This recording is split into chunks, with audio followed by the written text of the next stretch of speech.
Hello दोस्तों। मेरा नाम देवेंद्र वर्मा और मैं आपका स्वागत करता हूं हमारे यूट्यूब चैनल गाइड क्लासेस में। दोस्तों हम चलते हैं।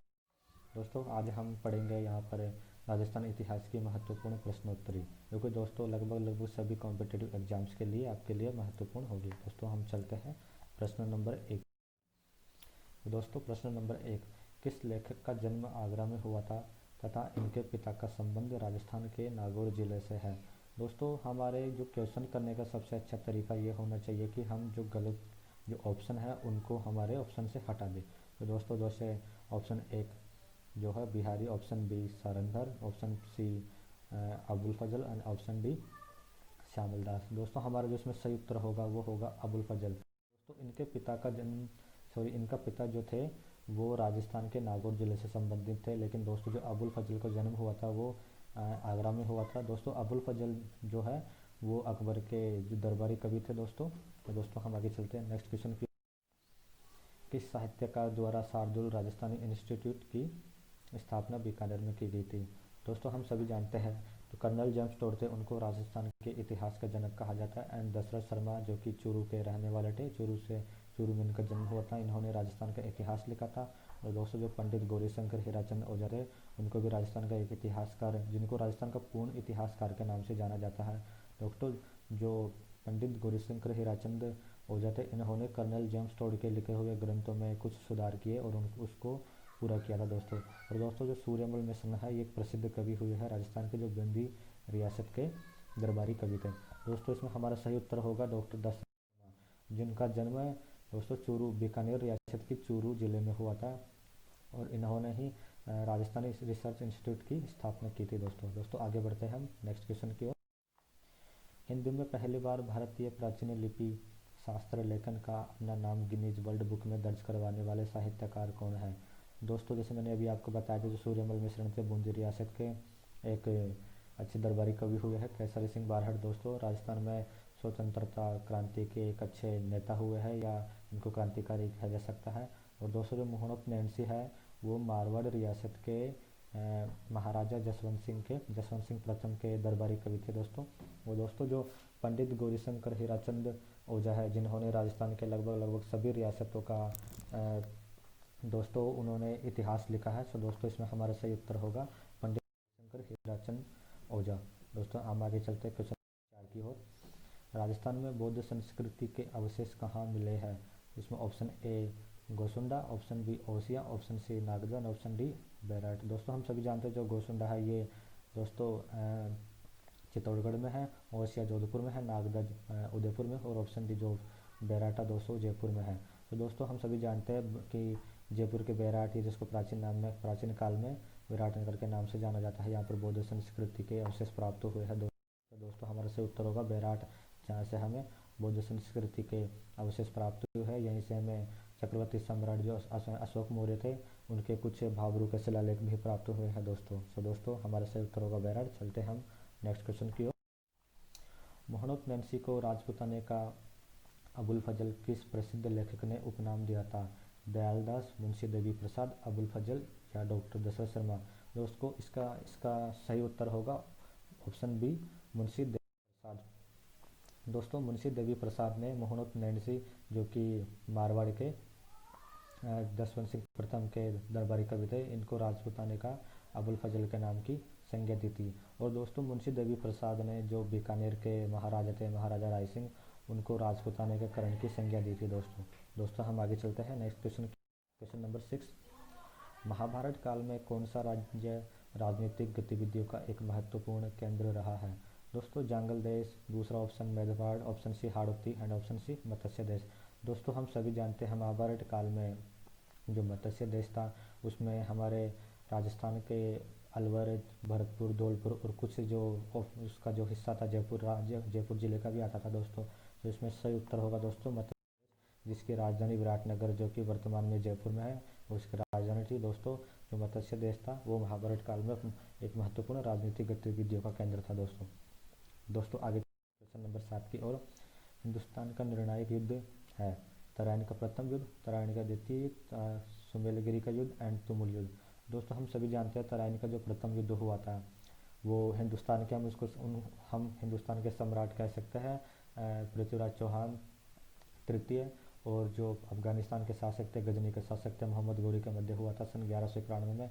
एंड दोस्तों जो तराइन के द्वितीय युद्ध हुआ था वो सन 1192 में हुआ था, पृथ्वीराज चौहान तृतीय और मोहम्मद गोरी के मध्य। सो दोस्तों हमारा इसका सही उत्तर होगा तराइन का युद्ध, तो दोस्तों की 1192 में हुआ था। इसी के बाद हिंदुस्तान में दोस्तों मुस्लिम शासक की सत्ता की स्थापना हो गई थी कुतुबुद्दीन ऐबक के द्वारा सन 1206 में। सो दोस्तों इसको हम हिंदुस्तान का निर्णायक युद्ध कह सकते हैं। और दोस्तों जो सुमेलगिरी का युद्ध है इसे हम राजस्थान का एक निर्णायक युद्ध कह सकते हैं, जो कि राव मालदेव तथा शेरशाह सूरी के मध्य हुआ था। इसी के बाद राजस्थान में राजस्थान की जो रियासतें थी या हम सत्ता कह सकते हो काफ़ी कमज़ोर हो चुके थे दोस्तों। हम आगे चलते हैं। अकबर ने राणा प्रताप के लिए किसको प्रथम दूत के रूप में भेजा था? राजा भारमल, जलाल खां, मान सिंह और भगवंत दास। तो दोस्तों इसमें हमारा जो सही उत्तर होगा वो जलाल खां, जिनको अकबर ने राणा प्रताप के पास एक शांति दूत के रूप में भेजा था दोस्तों। प्रथम बार जलाल खां को भेजा था, उसके बाद राजा मान सिंह जो कि आमेर के शासक थे इनको भेजा था।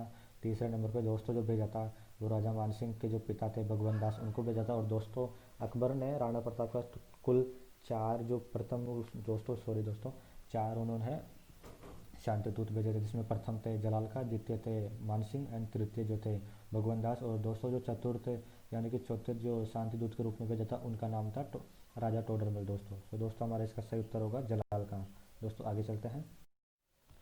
4000 वर्ष पुरानी सभ्यता के पुरातात्विक अवशेष उदयपुर के समीप किस गांव में पाए गए?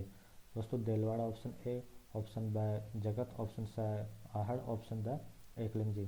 तो दोस्तों इसमें हमारा सही उत्तर होगा आहड़। दोस्तों आहड़ जो है वो उदयपुर में है, एक प्राचीन सभ्यता मानी जाती है जो दोस्तों आयड़ नदी के किनारे पर है। इसी को हम ताम्रवती नगरी के नाम से भी जाना जाता है। तो दोस्तों सही उत्तर होगा आहड़ सभ्यता। आगे बढ़ते हैं दोस्तों। सामंत व्यवस्था मूलतः क्या थी? वैवाहिक संस्था, सामाजिक संगठन, सांस्कृतिक संस्था या फिर प्रशासनिक सैनिक व्यवस्था। सो दोस्तों जो सामंती व्यवस्था थी वो एक प्रशासनिक सैनिक व्यवस्था थी, जिसमें जिसमें दोस्तों एक राजा होते थे, वो अपने भाई बंधु हो या अपने अपने जो उनके और भी भाई बंधु होते थे, उनके पुत्र होते थे, उनको अपने राज्य का कुछ हिस्सा संभाला देते थे। और दोस्तों जो केंद्रीय जो भाग होता था उन पर राजा स्वयं शासन करता था दोस्तों। तो दोस्तों सही उत्तर होगा इसमें प्रशासनिक व्यवस्था। और इसमें इसकी व्याख्या कर रही है दोस्तों, जिसमें आप हमारा उत्तर देख सकते हो। तो दोस्तों आगे बढ़ते हैं नंबर 11 की ओर।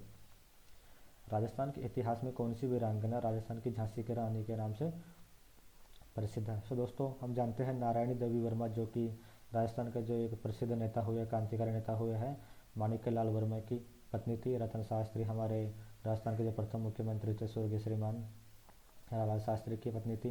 और दोस्तों हाड़ी रानी को तो हम सभी जानते हैं, जिनको इतिहास में हाड़ी रानी सहल कंवर या सरोज कंवर के नाम से जाना जाता है। सो दोस्तों इसमें हमारा सही उत्तर होगा सूजा, जो दोस्तों लाडनू की रहने वाली थी, जिन्होंने 1857 की क्रांति में अंग्रेजों से युद्ध किया था दोस्तों। तो इन्हीं को हम वीरांगना सूजा को हम राजस्थान की झांसी की रानी के नाम से जानते हैं दोस्तों। तो दोस्तों हमारा सही उत्तर होगा ऑप्शन सी सूजा। दोस्तों आगे चलते हैं हम। किस संधि को आश्रित पार्थक्य की नीति भी कहा जाता है? सहायक संधि, सहयोग संधि, राज्य विलय नीति और उपरोक्त में से कोई नहीं। दोस्तों आश्रित पार्थक्य की जो नीति थी ये लाई गई थी हिंदुस्तान के अंग्रेज जो गवर्नर जनरल थे लॉर्ड हॉर्डिंग के द्वारा। दोस्तों इन्होंने भारत की सभी रियासतों के साथ सहयोग की संधि अपनाई थी, जिसमें राजस्थान राज्य भी था, जिसमें राजस्थान की प्रमुख रियासतें थी उनके साथ सहयोग की नीति अपनाई थी। तो दोस्तों इसका हमारा सही उत्तर होगा सहयोग की नीति। तो दोस्तों सहयोग की नीति राजस्थान के सभी राज्यों के सभी रियासत के साथ अंग्रेजों ने की थी। और दोस्तों जो सहयोग की नीति होती है उसके तहत सन 1817 में जो राजस्थान की जो करौली रियासत थी उसने सर्वप्रथम अंग्रेजों के साथ इस संधि के तहत दोस्तों संधि की थी। और दोस्तों जो अंतिम जो रियासत थी जिन्होंने अंग्रेजों से सहयोग की संधि या आश्रित पार्थक्य की नीति के तहत संधि की थी दोस्तों, वो थी सिरोही रियासत, जिसने 1823 में अंग्रेजों से संधि की थी दोस्तों हम आगे चलते हैं नेक्स्ट क्वेश्चन। किस यादव वंश के शासक द्वारा करौली रियासत को अपनी पहली राजधानी बनाया गया था? दोस्तों हम जानते हैं जो करौली राज्य है, करौली रियासत है, उसमें करौली नगर की या जो स्थापना की थी वो अर्जुन पाल के द्वारा 14वीं शताब्दी में की गई थी दोस्तों। करौली नगर जो पहले दोस्तों कल्याणपुर के नाम से जाना जाता था। इसके बाद दोस्तों जो धर्मपाल द्वितीय हुए हैं करौली के शासक हुए हैं, उन्होंने मुसलमानों के आक्रमण से परेशान होकर दोस्तों जो करौली नगर है उसको अपनी प्रथम राजधानी बनाया था सन 1650 में। सो दोस्तों हमारा सही उत्तर होगा ऑप्शन डी धर्मपाल। दोस्तों आगे चलते हैं। जोधपुर के किस महाराजा ने अंग्रेजों का साथ देते हुए विद्रोहियों से युद्ध किया था? ऑप्शन ए महाराजा मान सिंह, ऑप्शन बी महाराजा भीम सिंह, ऑप्शन सी महाराजा तख्त सिंह, ऑप्शन डी महाराजा बंदे सिंह। दोस्तों हम सभी जानते हैं 1857 में हमारे संपूर्ण भारत में क्रांति हुई थी, जिसमें दोस्तों जो मारवाड़ के जो शासक थे उस समय वो थे महाराजा तख्त सिंह। तो दोस्तों इन्होंने अंग्रेजों का साथ दिया था और दोस्तों अंग्रेजों का साथ देते हुए विद्रोहियों से युद्ध किया था। दोस्तों हमारा सही उत्तर होगा महाराजा तख्त सिंह। दोस्तों हम आगे बढ़ते हैं नए क्वेश्चन। नहीं जानते हैं कि इतना बड़ा मुद्रित ग्रंथ भारत की ही क्या जगत की किसी भाषा में है या नहीं? उपयुक्त कथन किस ग्रंथ के बारे में कहा गया है? Option A Ram Ratnakar, option B Rag Kalpadrum, option C वंशवासर, option C वैभव विलास। दोस्तों इसमें हमारा सही उत्तर होगा भास्कर। दोस्तों जिसकी रचना की थी सूर्य कवि सूर्यमल मिश्रण ने। दोस्तों इसको महाभारत के समान काफ़ी बड़ा एक ये ग्रंथ है, इसीलिए इसके बारे में उपयुक्त कथन कहा गया है दोस्तों। तो दोस्तों आगे सन 1309 ईस्वी में अलाउद्दीन खिलजी ने जालोर के किस शासक को पराजित किया था? दोस्तों हम सभी जानते हैं हमीर देव जो थे वो रणथंभौर के जो चौहान शासक थे, कानड़ देव चौहान वो जालोर के शासक थे, शीतल देव बाड़मेर के सिवानदुर्ग के किलेदार थे। तो दोस्तों हमारे इसमें सही उत्तर होगा ऑप्शन बी कान्हड़ देव। दोस्तों जालोर के पराक्रमी शासक थे जिनको अलाउद्दीन खिलजी ने पराजित किया था और दोस्तों यहाँ पर एक शाखा भी हुआ था कानड़ देव के नेतृत्व में। दोस्तों आगे कौन सा क्रांतिकारी नेता राजस्थान से संबंधित नहीं है? Pratap Singh Barhat, option B Ramnarayan Chaudhary, option C Ganesh Devaskar, option D Arunlal Sethi. दोस्तों हमारा इसमें सही उत्तर होगा गणेश देवास्कर। दोस्तों हम सभी जानते हैं रामनारायण चौधरी, प्रताप सिंह बारहट और अर्जुनलाल सेठी राजस्थान के प्रमुख क्रांतिकारी नेता हुए, किंतु दोस्तों जो गणेश देवास्कर था उनका संबंध हमारे राजस्थान से नहीं है। दोस्तों आगे क्वेश्चन नंबर 18 की ओर। महाराणा प्रताप की मृत्यु किस स्थान पर हुई थी? गोगुंदा, चावंड, चित्तौड़गढ़ और कुंभलगढ़। दोस्तों इसका सही उत्तर होगा ऑप्शन बी चावंड। चावंड जो राजधानी थी वो महाराणा प्रताप ने बसाई थी उदयपुर में लूणा चावंडा को मारकर। सो दोस्तों यहीं पर सन 1919 जनवरी और 1597 को महाराणा प्रताप के दोस्तों चावंड में मृत्यु हो गई थी। दोस्तों आगे चलते भारमल ने अपनी पुत्री हरकाबाई का विवाह अकबर के साथ कब किया? 1562, 1561, 1563 और 1570। दोस्तों इसका सही उत्तर होगा सन 1562 में। दोस्तों 1562 में भारमल ने अपनी पुत्री हरकाबाई का विवाह मुगल शासक अकबर के साथ किया था। और दोस्तों जो 1570 है उसमें नागौर में एक अकबर दरबार लगा था दोस्तों, जिसकी जो सदस्य जिसका जो आयोजन किया था दोस्तों आमेर के शासक भारमल ने ही किया था। और दोस्तों जो भारमल राजस्थान के प्रथम ऐसा राजा था जिन्होंने अपनी पुत्री का विवाह अकबर के साथ किया, या हम कह सकते हैं ऐसे प्रथम आमेर रियासत ऐसी प्रथम रियासत थी जिन्होंने मुगलों के साथ वैवाहिक संबंध स्थापित किए थे। दोस्तों हम आगे चलते हैं नेक्स्ट क्वेश्चन। बीकानेर नगर की स्थापना कब की गई थी? 1465, 1488, 1475 या 1459। दोस्तों इसका सही उत्तर होगा सन 1488। दोस्तों राव बीका जो कि बीकानेर के प्रथम शासक हुए हैं उन्होंने बीकानेर राज्य की स्थापना सन 1465 में की थी और उसी के कुछ वर्षों के बाद सन 1488 में राव बीका ने बीकानेर नगर की स्थापना की थी दोस्तों। तो दोस्तों आप इस क्वेश्चन में कंफ्यूज मत होना, क्योंकि जो बीकानेर राज्य की स्थापना हुई थी वो सन 1465 में हुई थी। दोस्तों आप ध्यान से सुनिए, बीकानेर राज्य की स्थापना सन 1465 में हुई थी जो राव बीका के द्वारा की गई थी, लेकिन दोस्तों जो बीकानेर नगर की स्थापना की हुई थी वो सन 1488 में राव बीका ने की थी दोस्तों। तो दोस्तों आज की प्रश्नोत्तरी हम यहीं पर समाप्त करते हैं। दोस्तों अगर आपको हमारा वीडियो पसंद आया तो हमारे वीडियो को दोस्तों लाइक कीजिए, शेयर कीजिए एंड सब्सक्राइब कीजिए। और दोस्तों अगर आप कमेंट करके बताइए आपको हमारा वीडियो कैसा लगा, और आपको वीडियो अच्छा लगा तो लाइक एंड शेयर करना ना भूलें दोस्तों। और दोस्तों आप कमेंट करके बताइए आपको अगला वीडियो किस टाइप का चाहिए, कौन से जैसे राजस्थान इतिहास या इंडिया का इतिहास, भूगोल या फिर कला शिक्षा, कला संस्कृति, किस तरह का आपको वीडियो चाहिए दोस्तों हमें कमेंट करके ज़रूर बताइए। एंड दोस्तों हमारे चैनल को सब्सक्राइब करिए और बेल आइकन को दबाना ना भूलिए दोस्तों। सो दोस्तों आज की क्लास यहीं पे ख़त्म होती है। धन्यवाद दोस्तों।